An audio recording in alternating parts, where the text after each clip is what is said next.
welcome along to Zooming with Driven. It is episode number 114 and our second to last episode of the year. It's a good one because we're counting down the top 20 stories from the year from driven.co.nz. Of course, today we're going from 20 to 10. So 20 to 11. I just said it. Let's get into it. The team is here. Damien, David, Dean, and I am Sam. And the show is brought to you by Honda with the price promise guarantee. Only one price. The best price. And I finally got that right too. I've missed the only off that for I think 113 episodes. Let's get into it. We're going to start the news. So MG4 EV is confirmed for New Zealand for next year. What's an MG4 EV? Sam's going to ask me. Well, that's the question, because what's here now? Is there an MG4 now? So the MG ZS EV is the really popular MG pure electric car that sort of just exploded when the clean car discount came along. It was New Zealand's cheapest pure electric car. The MG4 is slightly smaller. MG calls it a hatch as opposed to the ZS being an EV. It's not really a hatch, it's got high ground clearance still. It's about the same size as the ZS, it's just a little bit lower because it's got a lower roofline. Mm-hmm. People in the UK and in Europe are absolutely raving about this car. So we don't know pricing or specification yet, but it'll be similar to the ZS EV because they're a similar size. It's just an alternative. The reason why it's such an important car is because it's the first MG electric vehicle that's based on a pure electric platform for New Zealand. So it's this new generation thing. All future MG small EVs are going to be based on this platform. Yep. The company says it's like compatible with all sorts of advanced tech like battery swap tech and all that sort of stuff. So, and it's a really cool looking vehicle. I agree. It's going to go orange. Yeah, it's going to go great guns. It all depends on the price, I guess. It's got the same battery sizes as the ZS EV. So our ZS that we have here is 51 kilowatt hours. They'll probably do similar for the 4.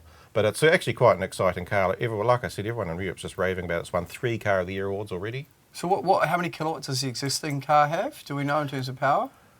Power, that's a great question, and I don't know off the top of my head. Okay, sorry to put you on the spot. But it's a similar powertrain to the ZS EV. Yeah, that's what I was meaning. So the performance will be similar to the ZS EV. Yeah. And it's a similar size and a similar weight. So is it a plus 400 kilometre range? Is that in the... It's in the 300s, I think. They do a long range one, but MG in New Zealand, we don't do the long range ZS EV, so it just depends. They could go either way. They could make it cheaper than the ZS because it's a smaller car, or they could go a bit premium and maybe do a long range, which has got a 64 kilowatt hour battery and make it a bit more expensive, because it's like a next-gen product. It's a bit more modern than the ZS EV. So it's going to be a really interesting one. And whatever price it is, it'll go great guns because it'll be well under 80k. You'll get your $8,600 back. Yeah, yes. It's directly up against the BYD 803, isn't it? Yeah, similar. It's a bit smaller. It's a bit smaller. Yeah, fair point. Yeah. Right, Damien, what do you got? I've got more EV news. Good. Hyundai have just announced that they are supplying the New Zealand Police with their first ever lot of EVs. They're going to be giving them 5 Ioniq 5s and 34 Kona electrics. Wow. Well, not giving them, selling them, obviously. They're not that generous. But they're not going to be for operational use. They're non-operational use by support personnel in 15 locations around the country. And it's all part of the police plan to have an emission-free vehicle fleet within 5 years. Why are they not, do you think, Dean, going directly into the force? Like, are they still that hesitant on the technology? Like, they'll just try it and learn that it works. Well, keep in mind, Skoda has signed the contract with the police as well, so there's that aspect. It's a bit murky. I'm not sure the exact deal of the contract, but Skoda supply the Prime 1 cars, which are the frontline patrol cars. Mm-hmm. Okay. So the ENIAC is, the Skoda ENIAC is coming next year. Like Skoda New Zealand's confirmed, the ENIAC being the pure electric SUV, but like the Volkswagen ID4. That's actually used as a frontline police vehicle in the UK. So I would imagine if anybody can put their hand up for a frontline pure electric police car, it'll be Skoda with that. But obviously we have to wait a bit.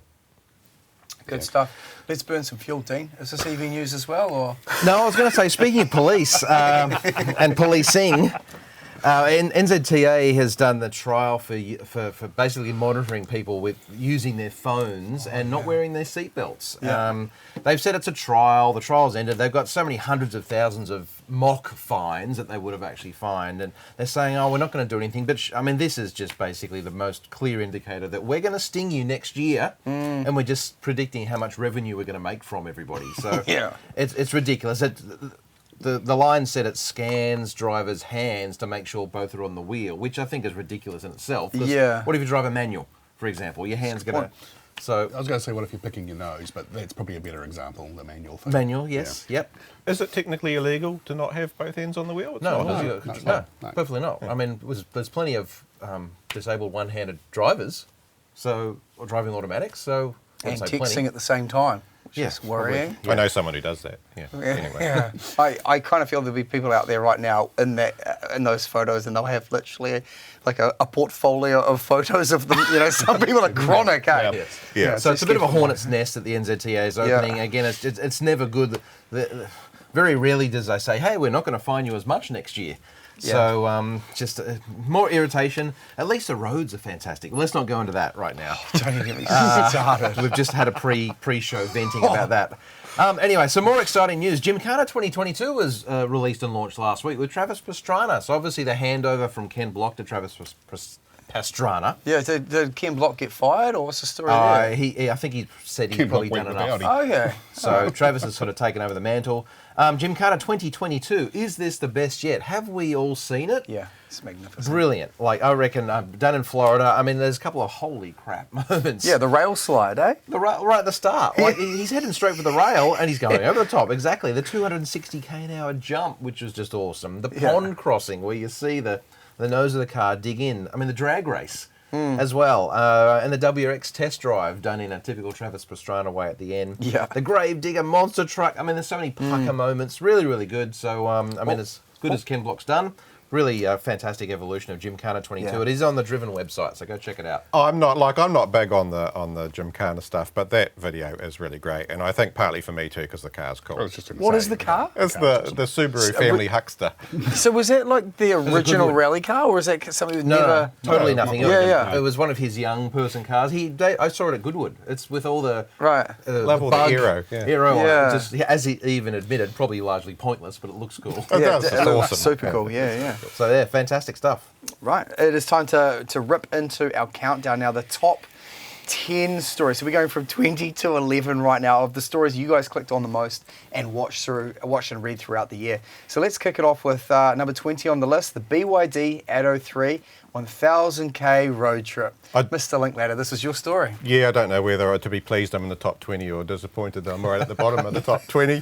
But back in October, we decided to do just 1,000 Ks in a day in a really good EV, and the Atto 3 sort of put its hand up for that. So it was just a story about how easy or difficult it is to do, a whole lot of distance in a day in an EV and stop and charge and using hyperchargers and just the comfort of the vehicle and it was a really good experience, and I won't go on because we talked about it a lot on the show already, but it was just a good kind of proof of concept that yep, you can do it. And it wasn't a miserable experience. No, it was a great experience, and 1,000 Ks in a day is a lot anyway in any kind of car. Yeah. I suppose one of the big surprises was the car was actually really good as well, just as a car. Just putting the EV thing aside, it was a great car.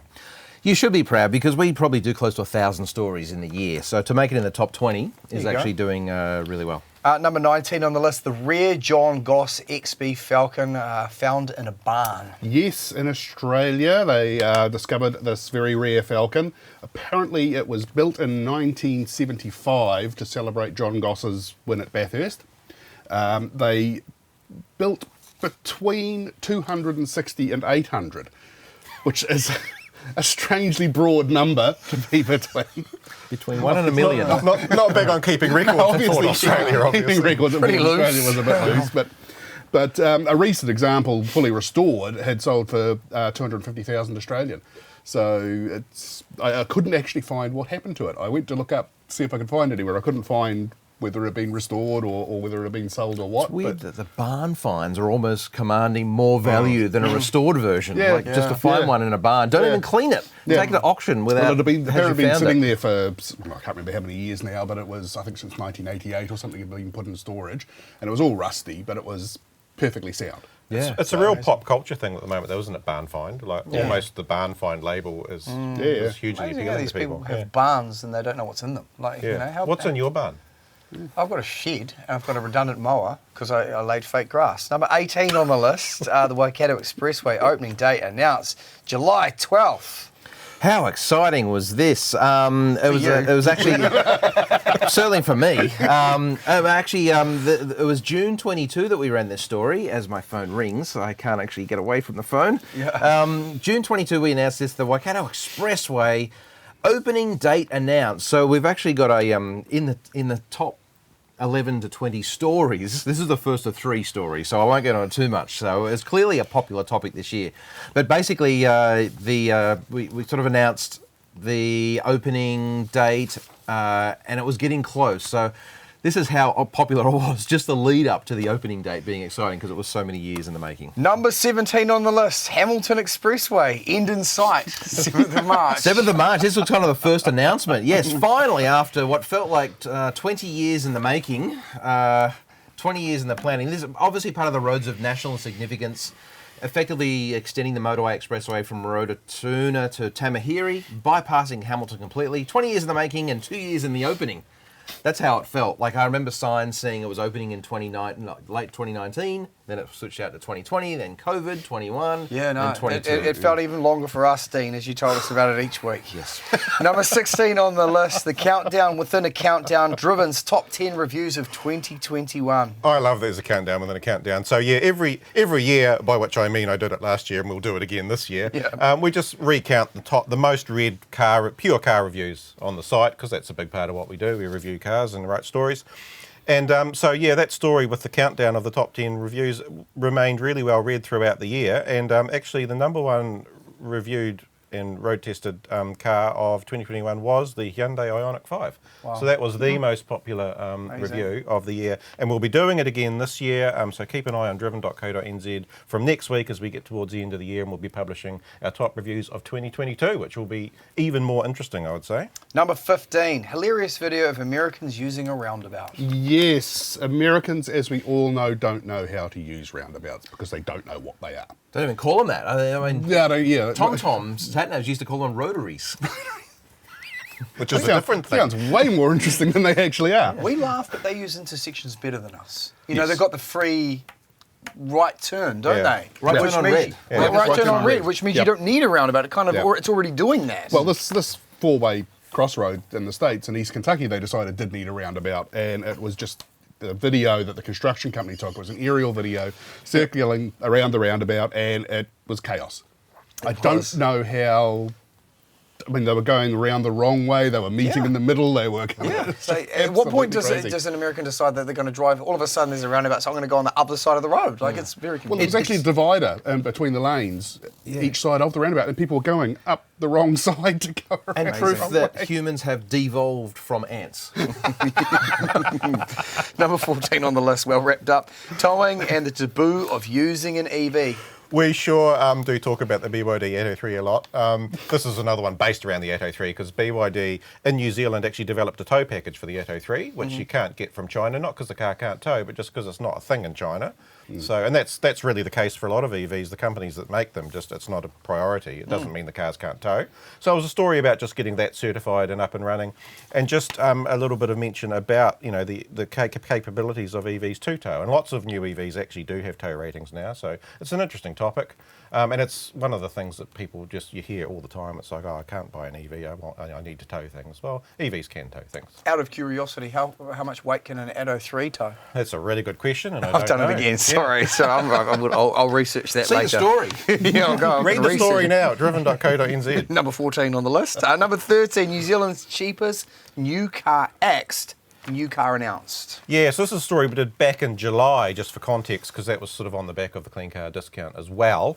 The Suzuki Baleno, once you put the clean car discount into the price, was the cheapest new car you could buy in New Zealand, and Suzuki dropped that for a bunch of reasons which we won't go into, probably not by choice. And so the new cheapest car, once you take the retail price, then you take the clean car discount off, was the Mitsubishi Mirage. So a bit of an old favourite. Yeah, right. And it was a really cheap car. It was like $17,000 something once you take the two grand clean car discount off. We even ran a poll as well. Yes. On that, so we don't remember the results, but we'll flash them up on right now. Nice work. Number 12 on the list, all new registered registered vehicles. So it's abbreviated. I'll start again. All new registered vehicles to have a CO2 account. So this is a story actually from last month, from November, and it was just about the government announcing and introducing the Clean Car Standard for the car industry. So we have the Clean Car Discount, which is for us car buyers. You either get a rebate or pay a fine. Clean Car Standard kicks off next year, and that keeps tabs on what car importers are bringing into the country, and they have to register the CO2 emissions of all of the cars they're importing, and it's all done on averages, and they pay fines or get credits depending on how well they're doing against the government's CO2 target. So it was just a story about basically the admin was open, and all car importers had to sign on and get a CO2 account. It's like being a member of Netflix, I suppose. If you want to watch Netflix, you have to have an account. Same, if you want to import cars, you have to have an account. Clearly the rules were too easily understood, so they needed to complicate it a little bit more. Yeah, it feels like that, doesn't it? And can you believe it? Number 11, and the last story that we're talking about on this episode is the Hamilton bypass. Hooray! Opens full drive through July 15. Wow, finally. Have we talked about the Hamilton Expressway yet? I'd like to talk about some more. Third time. So the number 11 story is certainly close to my heart, petrol, and backside, because it makes bypassing Hamilton so much faster and easier. 110 kilometre zone. I'll read out a little excerpt from the story. After decades of planning and 6 years of construction, the 22-kilometre Hamilton bypass officially opened to traffic last night at 10 p.m, Thursday, July 14, almost 6 months ago already, to form a vital link of the Waikato Expressway. And it is superb, arguably the country's greatest road. Still, so thankfully they haven't dug anything up yet. So we've managed to get 6 months without any road repairs. Although the centre armco has been taken out a few times by pretty wayward drivers. Try and tell that to people on the highway heading north at the moment. Yeah, definitely. So offering. So it's actually quite scenic for what it is. A little bit of farmland, and it's smooth and flowing and scenic. I mean, you can easily do 130 to 150 k's an hour, as proven by the people that zoom past me as I'm sitting on 110. It's just insane. So, what does it save you? How many minutes? It probably dropped about, from my drive to Hamilton to work, to Auckland, probably dropped, well, in combination with 110k speed limit to Hampton Downs, probably dropped good solid 10 minutes, 10 to 15 of my drive. So, yes, I'm very grateful for the Hamilton Expressway opening. And so is everyone else, according to what people have been clicking on. So thank you for listening. We've come to the end of the top 20 to 11 stories of the year. Next week we get into the countdown of the top 10 stories. What is in the written edition this week in the Herald? Range Rover Sport is on the cover, actually. I went down to Central Otago a couple of weeks ago and had a go on the new Range Rover Sport down in Clyde. So that was great. Gorgeous. Yeah, very nice. Reductive. The design is reductive. Read all about it in the magazine. And as you mentioned, it is a ridden issue. So we've got a review of a really interesting scooter, and you might know about this, Sam, because you're a bike guy. The Italjet Dragster 200.